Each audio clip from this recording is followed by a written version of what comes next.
আমার এই ভিডিও যখন দেখবেন তখন বাংলাদেশের রাজনীতি অনেক আগায় গেছে, অনেক কিছু ঘটে গেছে। যাই হোক, আমি তো আগে ভিডিও রেকর্ড করি, তাও আমি একটু পিছে গিয়া তারেক রহমানের দেশে ফেরার বিষয়টা নিয়ে আলাপ করতে চাই, কারণ বিষয়টা গুরুত্বপূর্ণ। তারেক রহমান তো দেশে ফিরেছেন, বিএনপি খুশি, তার সাথে বেশি খুশি ইন্ডিয়া।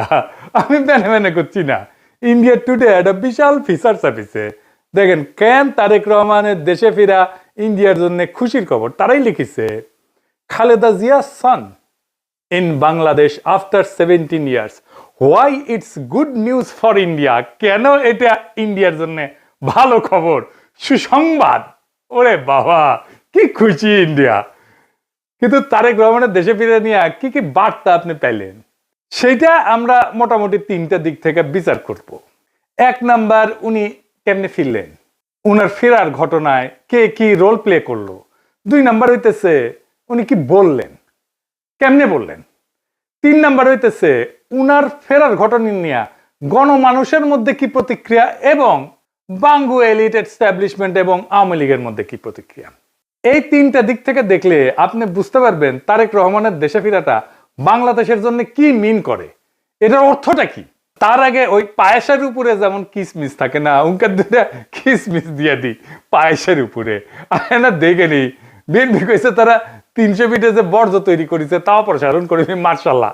এই যে দেখেন, তারপরে ছবিও দিছে আগে এবং পরে, ওরে বাবা। তারপরে বিএনপির পাঁচাচাটা এডিটর সাহেব, পাঁচাচাটা কওয়া যাবি না, হ্যাঁ সে কি আপনি চান না আমি মুখ খারাপ করি? আচ্ছা তাইলে ধরি পাঁচাটা হয়েছে, তবে হোগা চাটাটা কিন্তু খারাপ না। যাই হোক, আপনি পছন্দ করলেন না, আপনার একটা কথা রাখা লাগে। তো পাও চাটার একটা ছবি দেবেন না, তাই বলে ভালো হয়েছে, ভালো হয়েছে না? তো জুতার সাইজ কলে ভালো, মাশাআল্লাহ, অনেকে সেট পারবি, জায়গা আছে অনেক সামনে, ইনকে করে। তো তারেক রহমানের ইনকে একটা জুতা কিনে দিয়ে বিএনপি কইছে পরিষ্কার করিছে, আর পন্দের আলো কইতেছে আম্বা, ওরা ওই একই কথা।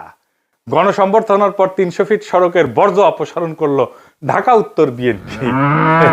তো আসেন না বিএনপির, ওটা তো ছবি দেখলেন, স্টিল ছবি, একটা ভিডিও দেখেন, বিএনপির কর্মীরা পরিষ্কার করছে, ভালো লাগবে না? দেখেন ২৬ তারিখ সকালে ৩০০ ফিট এলাকায় গিয়ে দেখা যায় জমে থাকা ময়লার স্তূপ পরিষ্কার করছেন ঢাকা উত্তর সিটি কর্পোরেশনের পরিচ্ছন্নতা কর্মীরা। বিএনপির অফিসিয়াল পেজ থেকে দাবি করা হয়েছে ময়লা পরিষ্কার করছে, সমস্ত ময়লা পরিষ্কার করছে বিএনপি, কিন্তু আসলে না, কথাটি মিথ্যা। পুরো অংশের অধিকাংশ অর্থাৎ 90% বর্জ্য ময়লা পরিষ্কার করেছে ঢাকা উত্তর সিটি কর্পোরেশন। দেখেছেন কারা করিচ্ছে পরিষ্কার? 148 টন বর্জ্য পরিষ্কার করছে সিটি কর্পোরেশন। কেমন ধাপ্পা দেয় দেখেন।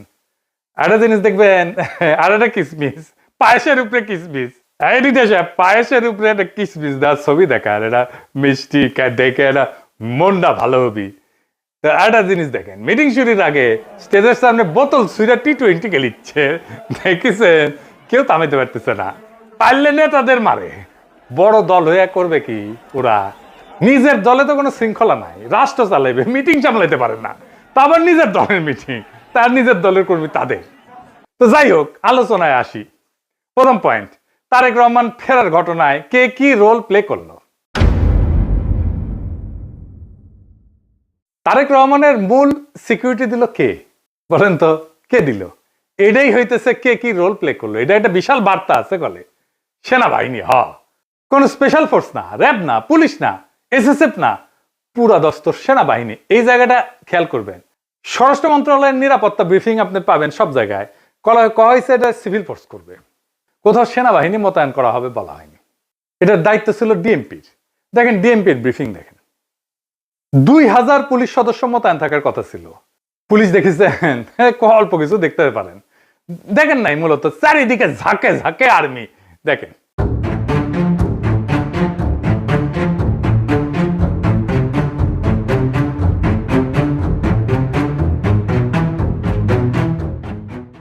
বাংলাদেশে কেউ কখনো এরকম নজিরবিহীন নিরাপত্তা পায় নাই, বাংলাদেশের ইতিহাসে পায় নাই, কোন রাষ্ট্রপ্রধান পায় নাই।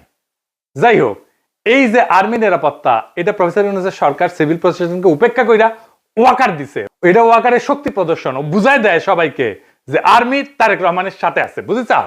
এটা হইতেছে message, hidden message. Tarek Rahman বাংলাদেশের নেক্সট প্রাইম মিনিস্টার হওয়া কন্টেন্ডার, সন্দেহ নাই, হইতে পারবে কিনা সেটা সন্দেহ আছে। তো ওই তো একাই কন্টেন্ডার না, তাই না? ওনার দলের কাছাকাছি সাংগঠনিক শক্তি নিয়ে প্রতিদ্বন্দ্বী রাজনৈতিক জোট দাঁড়াইতেছে, এমন একটা ভাব তৈরি করা হইতেছে তারেক রহমান না থাকলে বাংলাদেশ উচ্ছন্নে যাবে, উনিই পারবেন বাংলাদেশকে পথে আনতে। যাই হোক, আমরা পরের ইস্যুতে যাই। উনি কি বললেন, কেমনে বললেন, আমরা এই ইস্যুতে ফিরে আসবো। কেন এরকম ধারণা তৈরি করা হয়েছে উনি নেক্সট প্রাইম মিনিস্টার এবং উনি দেশটাকে ঠিক করতে পারবেন? উনি বক্তৃতায় নিরাপদ জীবন, নিরাপত্তা, এই জীবন জিনিসটা বারবার উল্লেখ করছেন, 5 বার। একটি নিরাপদ বাংলাদেশ আমরা গড়ে তুলতে চাই। নিরাপদে ঘর থেকে বের হলে নিরাপদে ইনশাআল্লাহ ঘরে আবার ফিরে আসতে পারে। যে কোনো মূল্যে আমাদেরকে নিশ্চিত করতে হবে যাতে মানুষ নিরাপদ থাকতে পারে। শিশু হোক, নারী হোক, পুরুষ হোক, যে কোনো বয়স, যে কোনো শ্রেণী, যে কোনো পেশা, যে কোনো ধর্মের মানুষ যেন নিরাপদ থাকে, এই হোক আমাদের চাওয়া। আজকে বিগত 15 বছর স্বৈরাচারের বিরুদ্ধে শত শত হাজারো গুম খুনের শিকার হয়েছে শুধু রাজনৈতিক দলের সদস্য নয়, নিরীহ মানুষের প্রতিবাদ করতে গিয়ে অত্যাচার নির্যাতনের শিকার হয়েছে, জীবন দিয়েছে। আবারও সকলকে যে কোনো মূল্যে দেশে শান্তি শৃঙ্খলা রক্ষার আহ্বান জানিয়ে যে কোনো বিশৃঙ্খলাকে পরিহার করে ধৈর্যের সাথে মোকাবেলা করার আহ্বান জানিয়ে আমার বক্তব্য শেষ করছি। এটা কোনো দুর্ঘটনাবশত কাকতালীয় ঘটনা না, এই বারবার ফিরে আসা, এইটা সেন্ট্রাল থিমেটিক অ্যাঙ্কর তার বক্তৃতার। পুরা বক্তৃতায় ছড়ায় থাকা কোর মেসেজ। এটা শুধু একটা কথার কথা না, পুরা বক্তৃতার একটা নৈতিক ফ্রেম এই নিরাপত্তা, মানুষের নিরাপত্তা। ভাষণের প্রধান নরমাটিভ ক্লেম মানুষ যেন নিরাপদ থাকে। নরমাটিভ ক্লেম কারে কয় জানেন তো? জানেন অবশ্যই, তাও কই আর কি। নরমাটিভ ক্লেম বলতে বোঝায় এমন একটা বক্তব্য যে যা কি হওয়া উচিত, কি করা উচিত, বা কোনটা নৈতিকভাবে সঠিক বা ভুল, এই প্রশ্নগুলোর উত্তর দেয়। এটা কোনো বাস্তব বর্ণনা না, এটা মূল্যবোধ, নৈতিকতা এবং আদর্শ নিয়ে কথা বলে। নরমাটিভ ক্লেম সবসময় এরকম হওয়া উচিত টাইপের দাবি, এবং এই নরমাটিভ ক্লেমের বৈশিষ্ট্য সত্য মিথ্যা দিয়ে যাচাই করা যায় না। এটা নৈতিক, রাজনৈতিক বা সামাজিক মূল্যবোধ প্রকাশ করে। এইগুলা নীতি নির্ধারণে ব্যবহার করা হয় এই শব্দটা। উচিত, দরকার, ন্যায়সঙ্গত, অন্যায়, ভালো, মন্দ, এগুলো হইতেছে নরমাটিভ ক্লেম। যেমন ধরেন, আমি যদি বলি রাষ্ট্রের দায়িত্ব নাগরিকদের নিরাপত্তা নিশ্চিত করা, এটা নরমাটিভ ক্লেম, বুঝলাও? তারপরে ধরেন গুম খুনের বিচার হওয়া উচিত, এটা নরমাটিভ ক্লেম। সব মানুষের সমান অধিকার থাকা দরকার, এটা নরমাটিভ ক্লেম। কি হওয়া উচিত এটা বলতেছে। আবার দেখেন এই নিরাপত্তা ইস্যুটাই আওয়ামী লেসপেন্সার নবনীতা কথাটাকে দইরা পারলে তারেক রহমান জিন্দাবাদ দেওয়া সিক্কুর দেওয়া ওঠে। দেখে যাও এত আরাম পেয়েছে কেন এই কথায়, পার বাকশালীরা কেন ফাল পারিচ্ছে জানেন? পরে আসিচ্ছি, সব একসাথে নিয়ে এইটা যখন এপিসোড যখন শেষ করবো তখন এটার উত্তরটা পাবেন। এই নিরাপত্তা কথাটা কেন নবনীতার এত পছন্দ, আওয়ামী লীগের এত পছন্দ, সেটা একটু বুঝে দেখে আসেন। এই নিরাপত্তা কথাটাই নবনীতার নেত্রীরা বাঁচাবে, আওয়ামী পান্ডাদের বাঁচাবে। এই নিরাপত্তা কথাটাই আর্মির দুর্বৃত্ত জেনারেলদের বাঁচাবে। উনি গুমের কথা বলছেন, কিন্তু কে করছে, কারা করছে সেটা বলেন নাই। তাদের বিচারের কথা বলেন নাই, 2024-এর শহীদের কথা বলেন নাই, এমনকি আবু সাইদ মুগ্ধর কথা বলেন নাই। উনি নিরাপত্তা সবার উপরে রাখছেন, শহীদদের উপরে রাখছেন। উনি হাসিনাকে ফ্যাসিস্ট পর্যন্ত বলেন নাই, স্বৈরাচার বলছেন। বিগত 15 বছর স্বৈরাচারের বিরুদ্ধে শত শত হাজারো গুম খুনের শিকার হয়েছে শুধু রাজনৈতিক দলের সদস্য নয়, নিরীহ মানুষের প্রতিবাদ করতে গিয়ে অত্যাচার নির্যাতনের শিকার হয়েছে, জীবন দিয়েছে। আমাদের সমাজের প্রথম রাজনৈতিক কর্তব্যটা কি এখন? দুইটা জিনিস তো, একটা হাসিনার অপরাধের বিচার, হাসিনার প্রশাসনের অপরাধের বিচার, নাম্বার 2 রাষ্ট্রের সংস্কার, তাই তো? আর তো কিছু না। কিন্তু উনি দুইটার কোনোটাও টাচ করলেন না। উনি নিরাপত্তা, মানুষের নিরাপদ জীবন দিয়ে ন্যায় বিচার, সংস্কার সবকিছু উড়াই দিলেন। তো তাইলে এই ভাষণ আমাদেরকে কোথায় নিয়ে যাচ্ছে? আমাদের এখন একটা সোজা প্রশ্ন তুলতে হবে যে রাজনৈতিক ভাষণের নিরাপত্তা যখন প্রধান ফ্রেম হয়ে ওঠে তখন ন্যায় বিচার কোথায় যায়, সংস্কার কোথায় যায়? এই প্রশ্নটা বুঝতে হইলে আগে একটা পার্থক্য বুঝতে হবে। আসেন সেটা বুঝে দেখি। ন্যায় বিচার ফ্রেম ন্যায় বিচারের প্রশ্ন তোলে, কে অপরাধ করছে, কার দায়, কার শাস্তি, কি শাস্তি, কোন আদালতে, এইগুলো কেন্দ্রে থাকে, মানে অ্যাকাউন্টেবিলিটি। আর নিরাপত্তা ফ্রেমে এটাতে কি থাকে? এইদিকে লেখেন, মানুষ যেন ভয় না পায়, সংঘাত না হোক, আর কোনো ঝামেলা না হোক, স্থিতিশীলতা আসুক, সবাই নিরাপদ থাকুক, এটার কেন্দ্রে থাকে স্ট্যাবিলিটি। এই তারেক রহমানের বক্তৃতায় নিরাপত্তা ফ্রেমটা ন্যায় বিচার ফ্রেমের উপরে বসানো হয়েছে, সবার উপরে। কিভাবে? গুম খুন বলা হয়েছে, কিন্তু বলা হয়নি কে করছে, কোন বাহিনী করছে, কিভাবে বিচার হবে। কিন্তু বলা হচ্ছে যে কোনো মূল্যে যেন মানুষ নিরাপদ থাকে। এই এক লাইনে যেটা ঘটে যায় সেটা অতীতের সমস্ত অপরাধ ভবিষ্যতে স্থিতিশীলতা দিয়ে ঢাইকা দেওয়া হয়। বিচারের বদলে স্ট্যাবিলিটি, জাস্টিসের বদলে শান্তি। এটাই জাস্টিস, ন্যায় বিচার, বিচারকে ডিনাই করার কৌশল।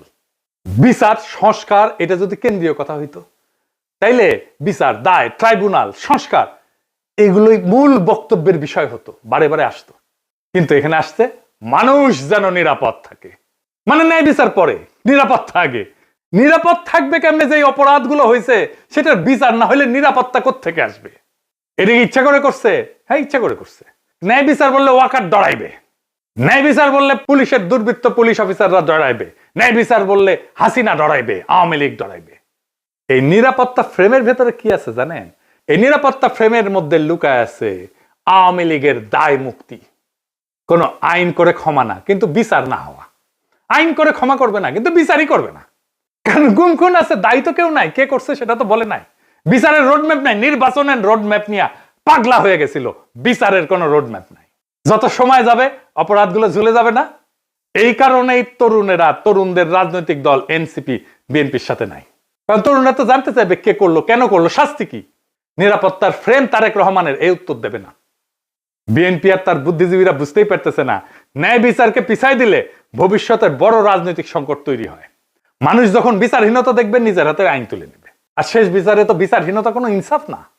যেই রাজনৈতিক দল ন্যায় বিচারকে স্থিতিশীলতার নামে পিছায় দেয়, সে একদিন স্থিতিশীলতাকেই হারায় ফেলবে। আর একটা বিষয় হইতেছে, উনি বক্তা হিসেবে ভালো না, মানে নো অফেন্স, উনি বক্তা হিসেবে ভালো না। উদ্দীপনামূলক বক্তব্য উনি দিতে পারেন না। এমন একটা বিশাল অডিয়েন্স পেলে শেখ মুজিব তো ফাটায় ফেলতো। আমাদের এনসিপির নেতারা ভালো বক্তব্য দেয়, হাদিও ভালো বক্তব্য দিত। এই বক্তব্যটা অনেক মানুষ অনেক দিন ধরে মনে রাখবে না। এই বক্তব্য অনেক দিন অনেক মানুষ মিলে শুনবে, এটা হবে না। এইবার আসেন দেখি ওনার ফেরার ঘটনা নিয়ে গণমানুষের মধ্যে প্রতিক্রিয়া কি। আমরা তো আগে বুঝলাম এই সমাবেশ কোনো বড় উদ্দীপনা জাগাইতে পারে নাই মানুষের মধ্যে, কিন্তু মিডিয়া যা হাইপ তুলছে তা বিস্ময়কর। এমন তেলাইতেছে, তারে মার্টিন লুথার কিং বানাই দিছে। এমন তেলাইতেছে তারেক রহমানকে যে তারেক রহমান ভবিষ্যতে প্রধানমন্ত্রী কইয়া পরিচয় করাইতেছে। এটা দেখা খুবই বিরক্তিকর। মিডিয়া হাইপ তুলছিল 2004 সালে ভারতীয় লোকসভা নির্বাচনে, ইন্ডিয়া শাইনিং কইয়া বিজেপি নির্বাচনে নামছিল, গোহারা হারিছে। হিলারি ক্লিন্টনকেও মিডিয়া একদম হাইপ তুলছিল 2016 সালে, গোহারা হারছে ট্রাম্পের কাছে। ব্রেক্সিটেও প্রেডিকশন ছিল ব্রিটেন ইউরোপিয়ান ইউনিয়নে থাকবে, থাকে না। এটা মিডিয়ার প্রেডিকশন ছিল। মিডিয়া ফ্রেম করতেছে তারেক রহমানকে ভবিষ্যতে প্রাইম মিনিস্টার হিসেবে, এটা হবে বিএনপির জন্য ডিজাস্টার। ঐতিহাসিকভাবে প্রমাণিত যে জনগণ মিডিয়ার ভুল বা বায়াস প্রেডিকশনকে কেবল ভুল হিসাবে পাঠ করে না, তারা এটাকে ম্যানিপুলেশনের চেষ্টা হিসেবে বোঝে। 2016 সালের নির্বাচনের পরে পিউ রিসার্চ সেন্টার ধারাবাহিক জরিপ করছিল, এখানে বলতেছিল যে মিডিয়া ট্রাস্ট কনজারভেটিভদের মধ্যে এইটা ইতিহাসের সবচেয়ে নিচে নামে আসছে। মিডিয়ার ট্রাস্ট, মিডিয়ার বিশ্বাস। এবং অনেক তথ্যদাতা সরাসরি বলছে যে মিডিয়া আমাদেরকে বলার চেষ্টা করছে যেটা হবে, এবং তারা ভুল বলছে। এটাকে এজেন্ডা সেটিং হিসেবে মানুষ দেখে, মিডিয়া কভারেজ হিসেবে দেখে না। ফুকুয়েটারে বলছিল যখন জ্ঞান বর্ণনা না করে মিডিয়া নির্দেশ দিতে চায় জনগণকে, তখন তা ক্ষমতায় রূপ নেয়। তারা তারেক রহমানের ক্ষমতা তৈরি করতেছে, মিডিয়া ক্ষমতা, ভার্চুয়াল ক্ষমতা তৈরি করতেছে। আর হান্না আন্ড্রেড বলছিল যে এমন ক্ষমতা জনগণ নীরবে সহ্য করে না, সে প্রত্যাখ্যান করে। তাই বহু নির্বাচনে আমরা দেখি জনগণ ব্যালট ব্যবহার করে কেবল কোন প্রার্থীর বিরুদ্ধে না, ভবিষ্যতে আগেই লিখে রাখা মিডিয়া ন্যারেটিভের বিরুদ্ধে প্রতিশোধ নেয়। বাংলাদেশের জনগণ এই যে তারেক রহমান আগামীর প্রধানমন্ত্রী, এই মিডিয়া ন্যারেটিভের বিরুদ্ধে প্রতিশোধ নেবে, লিখে রাখতে পারেন আজকের কথা। তারপরে ধরেন পাবলিকের যা হয়রানি হয়েছে দেখেন একটু। দেখেন কি পরিমাণ লোক এয়ারপোর্ট থেকে সবাই লাগেজ মাথায় করে কিন্তু বের হচ্ছে। দেখেন, আপনারা দেখলে অবাক হয়ে যাবেন যে শত শত না হাজার হাজার লোক আটকে পড়েছিল, যারা প্রবাস থেকে বাংলাদেশে আজকে আসছে বা কালকে রাত্রে যারা আসছে বের হয়ে যেতে পারছে। আজকে যারা আসছে সহজে কিন্তু সকালবেলা বের হতে পারে নাই। এখন তারেক রহমান সাহেব বের হয়ে গেছে, সবাইকে বের হওয়ার ব্যবস্থা করছে এবং সবাই বের হয়ে যাচ্ছে। আর একটা হয়রানি দেখেন পাবলিক কি করছে।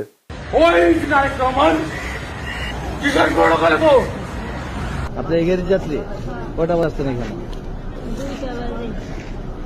আপনার অনুভূতি কি? মানে এই যে 2টা বাজে আসছেন, এখন 6টা বাজে। খারাপ লাগছে, মনে হচ্ছে লোকটাকে পারে ঝুঁকা দিচ্ছে। খুবই কান্না পাচ্ছে, খুবই কি বলবো, ভাষায় প্রকাশ করতে পারতেছি না। একদিকে তো অসুস্থ লোক আসছিলকে দেশের বাড়ি চিকিৎসা করার জন্য, তারপরে এই পরিস্থিতি, দুঃখ লাগতেছে যে আমরা আইছি বাইরে থেকে, আজকে শখ করে একটা গাড়ি নিয়ে আসছে আর এই গাড়ি আমার এয়ারপোর্টের মধ্যে ঢুকতে দিল না। আমি এইভাবে ঠেলিয়ে ঠেলে নিতেছি, এতে তো আমার কাছে ওইটাই মনে হয় যে আমরা মনে হয় যে অপরাধী করছি। তারেক রহমানকে যে বাংলাদেশের ত্রাতা হিসেবে দেখানো হইতেছে। বাঙ্গু সুশীলদের শিরোমণি মতিউর রহমান কইছে যে দেশে রাজনৈতিক শূন্যতা চলতেছে, তারেক রহমান আরো আগে আসলে ভালো হইতো, মানে এই শূন্যতা কাটতো। শুনেন, আমি ব্যক্তিগতভাবে এটা মনে করি যে দেশে একটা রাজনৈতিক শূন্যতা রয়েছে, চলছে, এটা একটা বিপজ্জনক। আমি সবসময় ভাবতাম বা এখনও মনে করি যে বিএনপির ভারপ্রাপ্ত চেয়ারম্যানের আর একটু আগে, বেশ একটু আগে যদি আসতে পারতেন, তাহলে এক্ষেত্রে হয়তো বিএনপি এবং দেশের মধ্যে একটা ভালো সুবিধাজনক অবস্থা তৈরি হতে পারত। তাকে বাংলাদেশের রাজনীতিতে অপরিহার্য প্রতীকে পরিণত করা হয়েছে।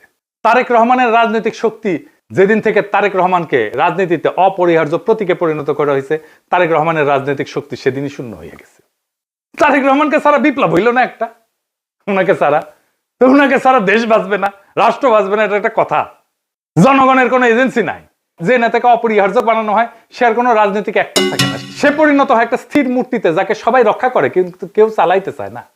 কারণ রাজনৈতিক অ্যাক্টর হওয়ার মানে হইল সিদ্ধান্ত নেওয়া, আর অপরিহার্য হওয়ার মানে হইল সিদ্ধান্ত এড়ায় যাওয়া। সিদ্ধান্ত মানেই ঝুঁকি, আর ঝুঁকি মানেই প্রতীকের ক্ষয়। তাই সেই নেতার চারপাশে এমন এক সুরক্ষা বলয় তৈরি করা হয় যেখানে প্রত্যেকটা সম্ভাব্য সিদ্ধান্ত আগে আটকায় যায়। সে কথা বলে সাবধানে, নড়ে অনুমতি নিয়া, কার্যত উন্নতের সিদ্ধান্তের বাহক হইয়া ওঠে। আর সে ব্যর্থতার দায় নিতে পারে না, কারণ দায় নেওয়া মানেই তো মানুষের কাতারে নামায় না, সেই প্রতীক ভেঙে যাওয়া, যে অপরিহার্য ফ্রেম তৈরি করা হয়েছে, এই ন্যারেটিভ ভেঙে যায়। ফলে রাজনীতি ব্যক্তির হাত ধরে আগায় না, ওই ব্যক্তিকে ঘিরে জমে থাকে, জমাট হইয়া থাকে।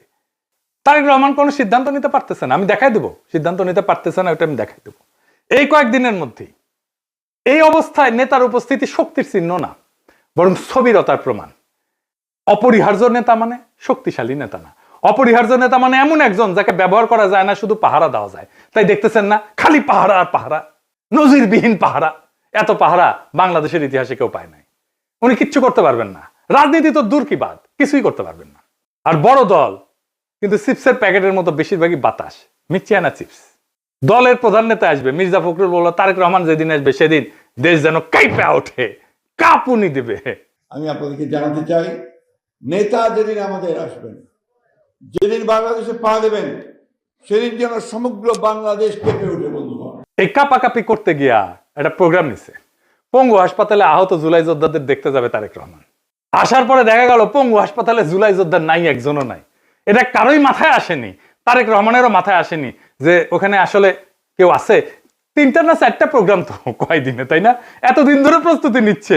আচ্ছা, জুলাই যোদ্ধা কে কে আছে? উনি গেলে কোন ওয়ার্ডে যাবেন, কার সাথে দেখা করবেন, কি নিয়ে যাবেন, কোনো পরিকল্পনা নাই।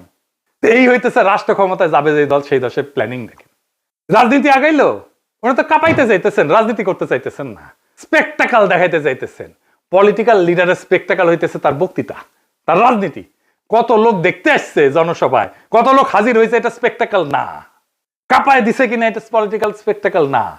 আর পাবলিক সাফারিংস, এইটার জন্য কি পাবলিক সাফারিংস হয়েছে? তাহলে ফাইনালি ওনার যে হোম কামিং, দেশে ফিরে আসা, এর পিছনে আসলে কি? এইটা হইতেছে এক ত্রিভুজ প্রেমের লম্বা কাহিনী। ত্রিভুজ প্রেম করলে এটা ঠিক জমে না, অন্য কিছু কইলে ভালো হইতো, আর একটু দুষ্টু কথা কইলে ভালো হইতো, আমি আর কইব না ওইটা। তো যাই হোক, বুঝাই দিয়েছেন কি কইতে চাইতেছি আর কি, বুঝছাও তো। মানে ত্রিভুজ প্রেমে তো একজনের ছেঁকা খাইতে হয়, এটি না, এটি 3জনই মজা পায় আর কি, বুঝছাও। তো যাই হোক, তো এই ত্রিভুজ প্রেমের 3 অ্যাক্টর হইতেছে ওয়াকার, এডিটর সাহেব, এটা ত্রিভুজ আকার, এটা ওয়াকার একদিকে বিএনপি আর ইন্ডিয়া। ওয়াকার আর দুর্বৃত্ত জেনারেলের লাগবে গুমের বিচার থেকে বাঁচা, ইন্ডিয়ার লাগবে আগের জমিদারি ফিরে পাওয়া, আর বিএনপির লাগবে ক্ষমতা। এই 3 শক্তি এক হইছে, একজনকে আরেকজনের লাগবে। ওয়াকারের বিএনপি আর ইন্ডিয়াকে লাগবে, বিএনপির ওয়াকার আর ইন্ডিয়াকে লাগবে, আর ইন্ডিয়ার ওয়াকার আর বিএনপিকে লাগবে। কি মজা! এইটাই হইতেছে বন্দোবস্ত, এদের মধ্যে বন্দোবস্ত হয়ে গেছে। ইন্ডিয়া আনন্দবাজারে রিপোর্ট করে ইঙ্গিত দিছে আমরা আছি তারেক রহমানের সাথে, ওয়াকার শক্তি দিয়ে ইঙ্গিত দিছে আমরা আছি তারেক রহমানের সাথে, তারেক রহমান বক্তৃতা দিয়ে ইঙ্গিত দিছে আমরা আছি তোমাদের সাথে। শান্তি আর শান্তি, নিরাপত্তা, এর বাইরে আর কিছু হবে না। গুমের বিচার হবে না, সংস্কার হবে না, কিসের ভাল। আর আওয়ামী লীগ নমনেতাদের দিয়ে বার্তা দিছে। শুধু তাই না, এই যে দেখেন আশরাফুল আলম খোকন, হাসিনার পিএস, কি বলে দেখছেন? তারা বলে তারা বিএনপির পাশে দাঁড়াইছে। আবার দেখেন আরেকজন, দেখেন আওয়ামী লীগ, তার প্রোফাইল পিকচার দেখেছেন? হ্যাঁ, সঞ্জিদা খাতুনের ছবি দিছে, তা সেরা ছবিটা দিছে, দুঃখ ভাব একটু, বুঝছাও তো। ওই কয় যে গরু দুধ দেয় তার নাকি লাথি খাওয়া যায়, মানে বিএনপি দুধ দিচ্ছে এখন। বিএনপির আবার দুধও আছে।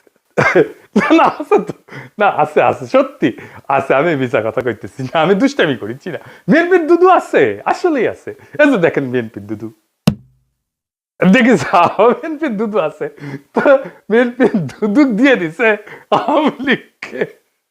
যাই হোক, আপনি কিছুদিন পরে দেখবেন পার নাস্তিক গুলা দাঁড়াইতেছে বিএনপির পাশে এবং তারা বলতেছে আমরা বিএনপিকে ভোট দিব। আমি দেখাই দিব, বলতেছে তারা পার নাস্তিক, যাদেরকে ঘৃণা করেন আপনারা। বিএনপিকে ক্ষমতা আনার জন্য এই সবগুলো শক্তি এক হয়েছে। কেন্দ্র দখল করবে, প্রশাসনকে কাজে লাগায়, পুলিশকে কাজে লাগায়, গুন্ডা আর হুন্ডা দিয়ে নির্বাচন হবে, আর্মি বসে থাকবে, অথবা আর্মিও পিটাবে পাবলিককে, ব্যালট বাক্স লুট হবে। আওয়ামী লীগের পুরো সংগঠন বিএনপির জন্য কাজ করবে, টাকা আসবে, খালি টাকা আর টাকা, লুট করা টাকা ফেরত আসবে কিছু। নির্বাচন প্রচারণার জন্য এই 4 বান্ডেল দিলাম ব্যানার পিস্টন করার জন্য, আর এটি লাগাইবা শুধু মোটরসাইকেল বহরের জন্য। মোটরসাইকেল নিয়ে আসবা 7টা, ঠিক আছে, দেখে নিয়ে আসবা। আর এটি রাখো শুধু নির্বাচনের দিন চা সিগারেট খাওয়াইবা মানুষকে। আর এই 7-8 বান্ডেল যদি আছে, সকালবেলা সীসা খাইবা, হ্যাঁ সীসা খাইবা বৈশা। আমি পাস করবো না, সমস্যা নেই। সেই টাকা বিএনপি নির্বাচনের জন্য কাজে লাগবে। এই জন্য খোদা বক্সকে সরাই দিচ্ছে প্রফেসর ইউনূসের সরকার। প্রশাসন, পুলিশ, জেনারেলরা মাথায় রাখেন, এই নির্বাচন আমাদের আজাদির নির্বাচন। সংসদের কাজ রাষ্ট্রে ইনসাফ কায়েম করা। আমার আগের ভিডিওটা দেখে নিয়েন, বিস্তারিত আলাপ করছি কিভাবে সংসদ আইন তৈরির মাধ্যমে সমাজের মাঝে থাকা ইনসাফের ধারণা রাষ্ট্রের আইনের মধ্যে ঢুকে দেয়। রাষ্ট্রকে ইনসাফমুখী করে তোলে সংসদ। এই ইনসাফের রাষ্ট্রই আমাদের আজাদির দিকে নিয়ে যায়। আমাদের প্রত্যেকটা ভোটকে আমাদের মাঠে রক্ষা করতে হবে। প্রশাসন যদি গণরায়কে ছিনায় নিতে চায়, তাহলে ভোট ডাকাতদের এইবার বিতাড়িত করব বাংলাদেশ থেকে। আর এইবার প্রশাসনের, পুলিশের কাউরে যদি পক্ষপাত করতে দেখা যায়, কোনো মাপ কিন্তু নাই। আগামীর সরকার বিএনপির হবে না, প্রফেসর ইউনূসের সরকারের মতো ধ্বজভঙ্গ সরকারও হবে না। তাই খুব খেয়াল, ভোট রক্ষার লড়াইয়ের জন্য তৈরি হন। এইবার ভোট দিলেই হবে না, কেন্দ্র পাহারা দিতে হবে, প্রত্যেকটা ভোটকে আমাদের রক্ষা করতে হবে। আর এক নতুন ভোট আনার লড়াইয়ের জন্য তৈরি হন। ইনকিলাব জিন্দাবাদ।